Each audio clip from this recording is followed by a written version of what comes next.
There is a version of you that learned, very young, that the world was not safe. Maybe nobody ever said it to you in those words. Nobody sat you down and explained it. But somewhere inside you, a decision was made before you even had the language to describe it. A decision that said, I have to protect myself. A decision that said, I cannot trust this the way other children trust things. And that decision has been running your life ever since, quietly, in the background, shaping the way you love, the way you argue, the way you pray, the way you see yourself when you are alone with your own thoughts at 2 in the morning. I want you to understand this before we go any further. What happened to you in childhood did not stay in childhood. It moved into your nervous system. It moved into the way your heart reads danger. It moved into your relationships, your anxiety, your anger, your inability to rest even when everything around you is calm. And here is the part that most people never explain to you properly. This is not just a psychological wound, it is a spiritual one. Something happened to your nafs, something happened to your qalb, and no amount of modern advice about boundaries or self-care will fully reach that place, because that place was never only emotional, it was always spiritual too. Let me say this clearly so there is no confusion. I am not here to tell you that your ghurdas, your pain, is your fault. I am not here to tell you that if your iman was stronger you would have healed by now. That is not what this is. What I am here to do is show you something that modern psychology often cannot show you, because modern psychology was never built with the soul in mind. Islamic psychology sees the human being differently. It sees you as a body, yes, but also as a nafs that struggles, a qalb that can be wounded or healed, and a fitrah, an original nature that is still alive underneath everything that has happened to you. This is where modern psychology often stops. It names the wound, it gives it a label, but it rarely tells you what to do with your soul while you are healing. That is what we are going to talk about today. We need to be careful here, because this topic touches something very tender. Childhood trauma is not a trend. It is not a hashtag. For many of you listening right now, it is the reason you flinch when someone raises their voice. It is the reason you over-explain yourself. It is the reason you feel guilty for resting. It is the reason your salah feels distant, your dhikr feels mechanical, and your relationship with Allah sometimes feels like one more relationship you are afraid to fully trust. I want to walk through this with you honestly, without shaming you, and without pretending that a few Islamic phrases will erase years of pain. Healing is real, and it is possible, but it has to be understood correctly first. 1. Name the pain correctly. Before you can heal something, you have to be honest about what it actually is. Many of you have spent years calling your childhood pain by the wrong name. You called it being sensitive. You called it being dramatic. You called it a personality flaw. Some of you were even taught to call it disrespect, as if the fear you felt as a child, the confusion, the walking on eggshells, the silence you kept because speaking up felt dangerous, was somehow a character defect rather than a wound. I want you to stop doing that today. What you experienced was not weakness. It was an injury, and an injury that is never named correctly can never be treated correctly. For some of you, the pain was loud, shouting in the home, punishment that crossed the line from discipline into fear, comparison between siblings that made you feel like your worth was conditional. For others, the pain was quiet, and quiet pain is often the hardest to name because nobody around you called it abuse. Maybe it was a parent who was physically present but emotionally absent, a household where love was never spoken, only assumed, so you grew up starving for words of affirmation that never came. Maybe it was being the child who had to grow up too fast, who became the emotional caretaker of adults who should have been caring for you instead. Maybe it was religious pressure delivered without mercy, where Allah was introduced to you as a punisher before He was ever introduced to you as Ar-Rahman, the most merciful. Islam does not ask you to deny this pain. This is important because some people in our communities have wrongly taught that talking about childhood pain is a form of disrespecting your parents, or a form of weak sabr, or even a form of ingratitude to Allah. That is not correct. The Quran itself acknowledges human suffering, hardship, and the reality of trials with total honesty. Allah does not ask you to pretend you were not hurt. What Islam asks of you is something more precise. It asks you to name the pain honestly, without exaggeration and without denial, so that you can deal with it in a way that leads to healing, rather than in a way that lets it fester into resentment or collapse into self-pity. Here is where I want to be very direct with you. There is a difference between naming your pain and building your entire identity around it. Naming your pain is healthy. It is the first step of self-awareness, which in Islamic terms is close to the beginning of muhasabah, honest self-examination. But building an identity entirely around your wound is dangerous, because it keeps you frozen in the moment you were hurt.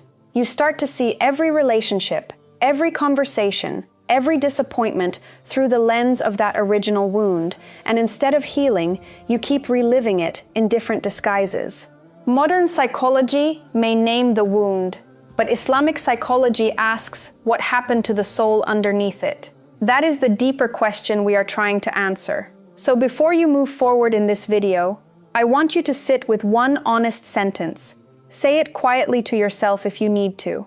Something happened to me that hurt me deeply, and I am allowed to acknowledge that without hating my parents, without hating my past, and without hating myself. That single sentence is the doorway into real healing, because you cannot heal what you refuse to name, and you cannot grow spiritually from a wound you have convinced yourself does not exist. 2. What the nafs does when it is wounded. Once a wound like this exists, your nafs does not simply sit quietly and wait for you to heal it with patience and prayer. Your nafs reacts. It tries to protect you the only way it knows how. And this is something I want you to really absorb, because it will change the way you see your own behavior. The patterns you may hate in yourself right now, the control, the anger, the avoidance, the constant need for approval, the emotional hunger that never seems satisfied, these are not random flaws, they are strategies. Your nafs built them a long time ago to keep you safe, and it has been running the same strategies ever since, even though the danger that created them may no longer be present. Some of you developed a controlling nafs. As a child, you had no control over what happened to you. So as an adult, your nafs grabs control wherever it can. You overplan. You struggle to trust others with responsibility.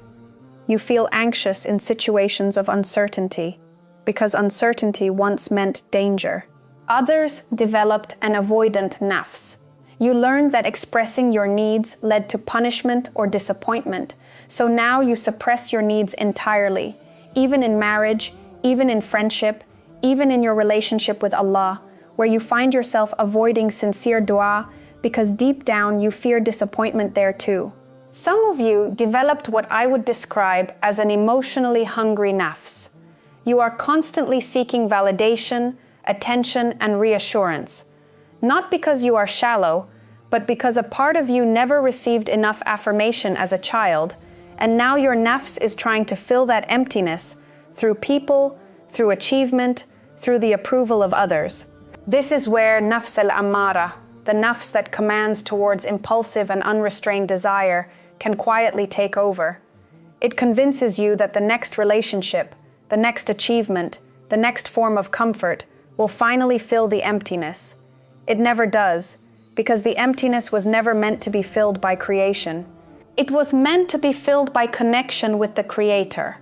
Then there is nafs al-lawwama, the self-reproaching soul, the part of you that judges your every move, that replays your mistakes late at night, that whispers you are not good enough even when you have tried your best.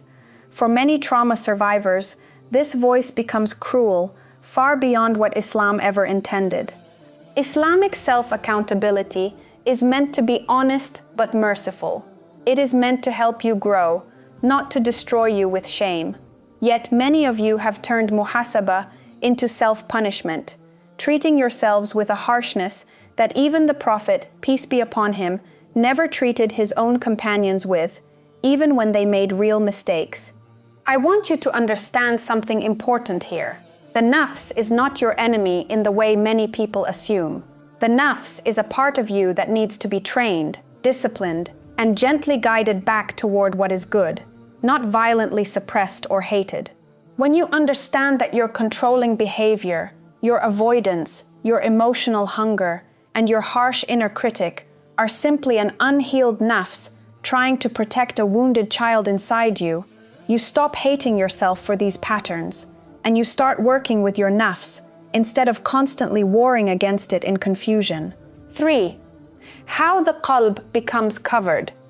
Beneath the nafs lies something even more important, and that is the qalb, the heart, in the spiritual sense that Islam speaks of it.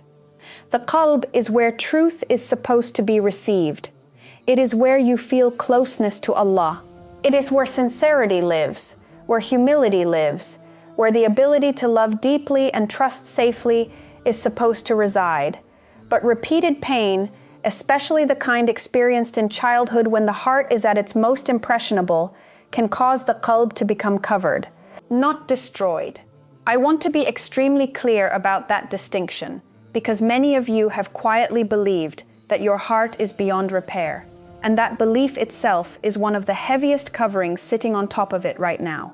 The scholars of Islamic spirituality, including thinkers like Imam al-Ghazali and Ibn al-Qayyim, spoke extensively about the states of the heart, describing how sin, heedlessness, resentment, and neglect can place layers over the heart, the way rust settles over a mirror. A heart covered in this way can still technically function, but it loses its clarity. It becomes harder to feel the sweetness of salah. Dhikr becomes mechanical, words repeated without presence. The Quran can be recited and still feel distant, as though it is describing someone else's life rather than yours. This is not because Allah has abandoned you. It is because the heart has accumulated layers that are blocking its natural sensitivity, and those layers were often placed there by real, painful experiences, not simply by sin in the way many assume. For someone who grew up in a traumatic environment, the qalb often becomes covered by fear, disguised as caution, by resentment, disguised as boundaries, and by numbness, disguised as strength. You may have convinced yourself that you simply do not feel things deeply anymore, that you have moved past your childhood, that you are fine. But numbness is rarely the absence of pain. It is usually the qalb's defense mechanism against pain that once felt unbearable. The heart essentially closes a door to protect itself, and over years, that closed door can start to feel like your natural personality, when in reality it is a wound wearing the costume of personality.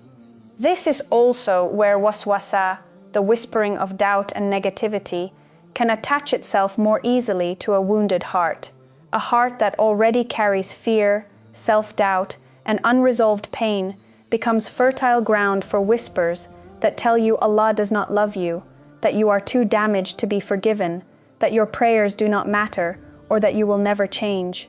These whispers feel deeply personal and deeply true in the moment, but they are not truth. They are exploitation of an already tender wound, and recognizing this is one of the most liberating realizations a trauma survivor can have. I want you to hear this clearly. Ghaflah, heedlessness, is not always laziness. Sometimes ghaflah is a trauma response. When your qalb has been overwhelmed by pain for years, distraction and numbness can become a form of survival, a way of not feeling the full weight of what happened to you.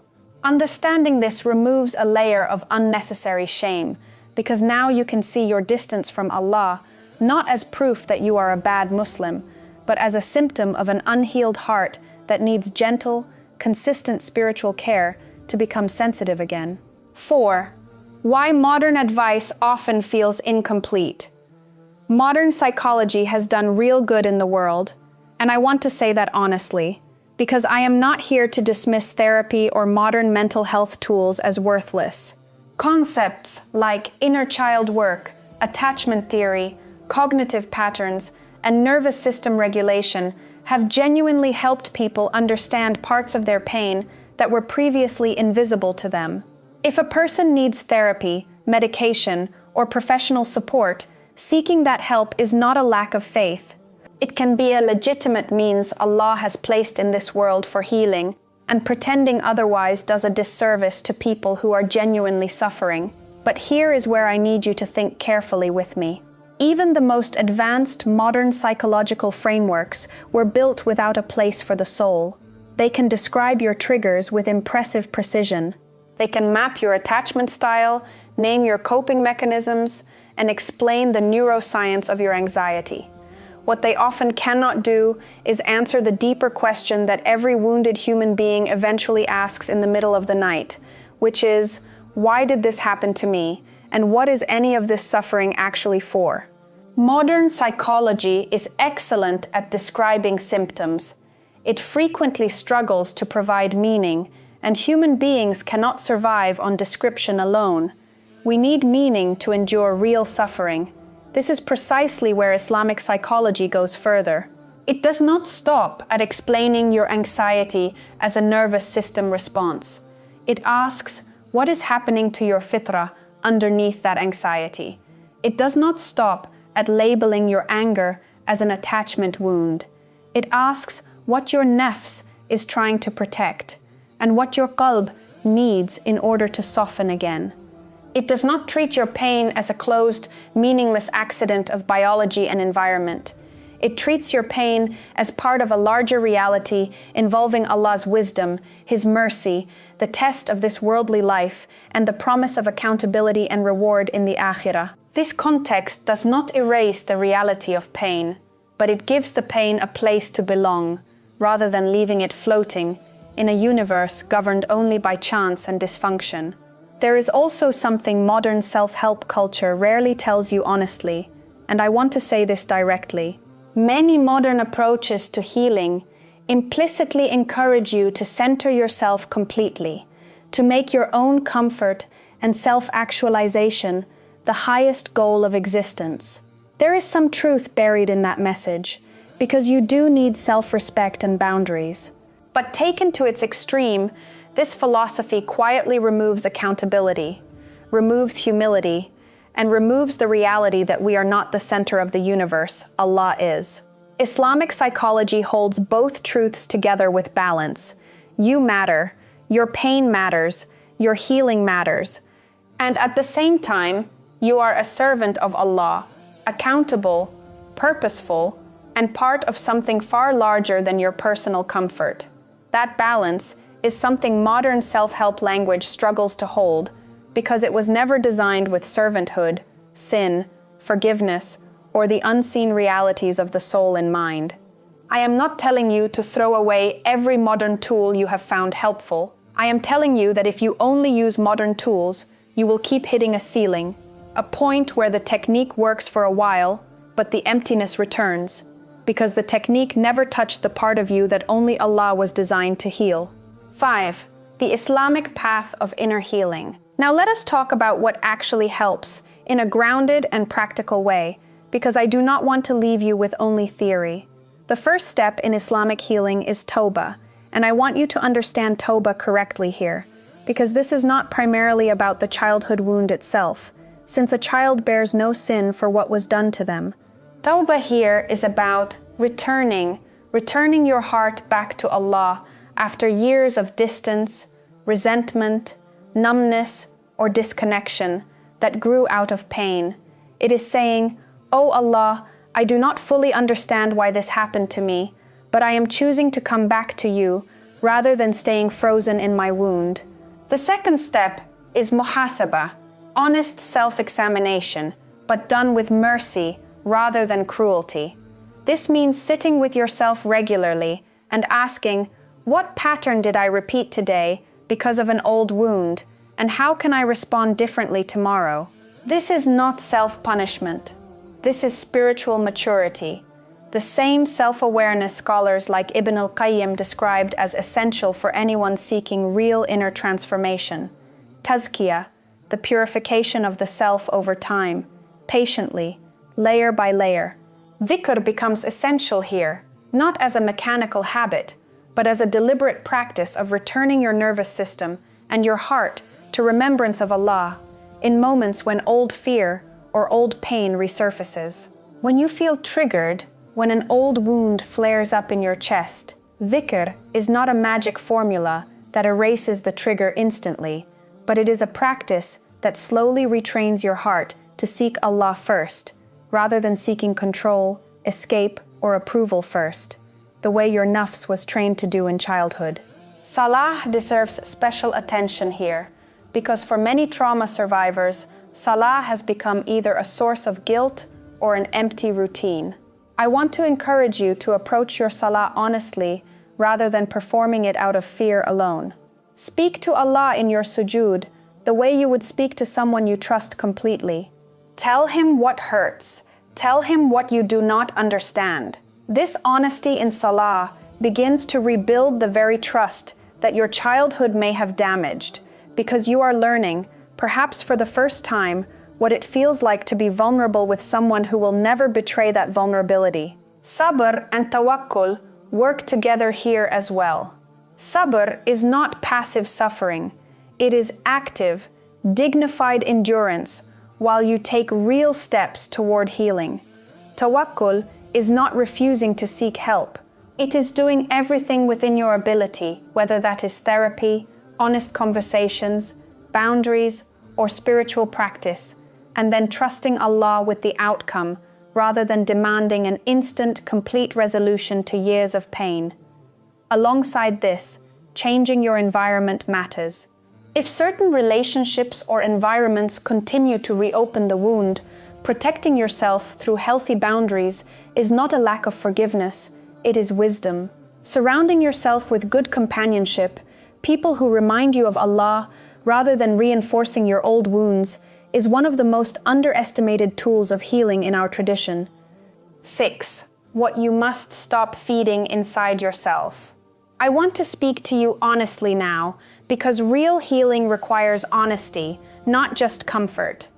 There are things many of you have been quietly feeding inside yourselves for years, and I need to name them clearly, not to shame you, but because you cannot move forward while still nourishing what keeps you stuck. The first is resentment. It is completely valid to acknowledge that you were hurt, but there is a difference between acknowledging a wound and feeding a grudge that grows larger every year, one that you replay obsessively, one that colors every new relationship with suspicion. Resentment convinces you it is protecting you, but in reality, it is keeping you chained to the very person or situation that hurt you, giving them ongoing power over your peace long after the actual event has passed. The second is a victim identity that goes beyond acknowledging your pain and instead becomes the entire lens through which you see your life. When every disappointment, every failure, every difficult relationship becomes proof that you are permanently broken and destined to be hurt, this identity becomes a prison built from your own past, and ironically, it prevents the very growth that could set you free. The third is haram comfort, whatever form that takes for you personally. Whether it is inappropriate relationships, substances, excessive indulgence, or anything else your nafs reaches for to numb the pain temporarily. I need to be honest with you here. These things do not heal the wound. They anesthetize it for a moment, while quietly deepening the disconnection between you and Allah, which is often the very disconnection that created so much of your pain in the first place. The fourth is endless overthinking disguised as self-reflection, where you replay the past for hours without ever translating that reflection into action or dua. The fifth is self-hatred disguised as humility, where you mistake constantly tearing yourself down for religious modesty, when in truth Allah never asked you to hate what He created with care. And the sixth is spiritual laziness disguised as trauma, where genuine pain becomes an excuse to permanently avoid salah, dhikr, and effort, rather than a reason to approach them gently but consistently. I am not saying this to make you feel condemned. I am saying this because real love requires honesty, and I care too much about your healing to only tell you comforting things while leaving you stuck in patterns that are quietly destroying your peace. 7. Returning to your fitrah. Here is what I want you to hold on to more than anything else in this entire video. Beneath every wound, every defense mechanism, every year of confusion, anger, numbness, and spiritual distance, your fitrah is still alive. Fitrah is your original nature, the pure disposition Allah created within you before the world had a chance to wound you, before any parent, any trauma, any sin had the opportunity to cover it with layers of pain. Islam teaches that every human being is born upon this fitrah, this natural inclination toward truth, toward goodness, toward recognizing Allah. Your childhood may have covered that fitrah in layers of fear and confusion, but covering something is not the same as destroying it. This means that the anxious, guarded, exhausted person you may see in the mirror right now is not your final form. It is a version of you shaped by pain, not a permanent verdict on who you truly are. The world may call you broken, damaged, too far gone, too anxious, too much, too sensitive. But Islam says your fitrah is still alive underneath all of that, waiting patiently to be uncovered again through sincere tawbah, gentle discipline, dhikr, honest dua, and time. I want you to imagine your heart the way the scholars often described it, like a mirror that has gathered dust over years of hardship. The mirror is not destroyed. It has not lost its capacity to reflect light. It has simply been neglected, covered gradually, layer by layer, by pain that nobody helped you process correctly. But a mirror covered in dust can be cleaned. It takes patience. It takes consistent, gentle effort. It is not undone in a single night, and Islamic psychology never promised you instant healing. What it promises you is a path, a real path, rooted in returning again and again to Allah, until the dust begins to lift and the original reflection becomes visible again. You are not permanently defined by what was done to you as a child. You are not permanently defined by the coping mechanisms your Nafs built to survive an environment that hurt you. Pain can become an identity if you let it, but Islam turns pain into purification when you respond to it correctly. The wound is real, but it is not your final name. Your final name, the one Allah gave your soul before this world ever touched it, is still fitrah, still capable of nearness to Him, still capable of love, peace, and genuine healing. I want to leave you with something simple, because after everything we have discussed today, simplicity is what your exhausted heart needs most right now. Whatever happened to you in your childhood was real, and I am not asking you to minimize it, deny it, or pretend it did not shape you. But I am asking you to stop letting that wound have the final say over who you are and who you can still become. Your Nafs can be trained. Your Qalb, no matter how covered it has become, can still be cleaned and softened again. And your fitrah, your original nature, is still alive beneath everything you have carried for all these years. Healing is not a single moment. It is a lifetime of returning, Tawbah after Tawbah, sajda after sajda, small acts of dhikr repeated patiently until the heart remembers what it was always created to feel. Allah is not distant from your pain. He created you, He knows exactly what happened to you, and He is not waiting to punish you for wounds that were placed upon you before you had any power to stop them. He is waiting for you to return, gently, honestly, and consistently, so that His mercy can begin the work that no worldly technique alone could ever complete. So let this be the moment you stop treating your pain as a life sentence and start treating it as the beginning of your purification. Return to your salah with honesty. Return to your dhikr with presence. Return to Allah with the same trust you were once too afraid to give another human being, because He, unlike anyone who may have failed you before, will never betray that trust. Your childhood still hurts, and that pain is real, but it does not get to write the final chapter of your story. Only you, walking gently back toward Allah, get to do that.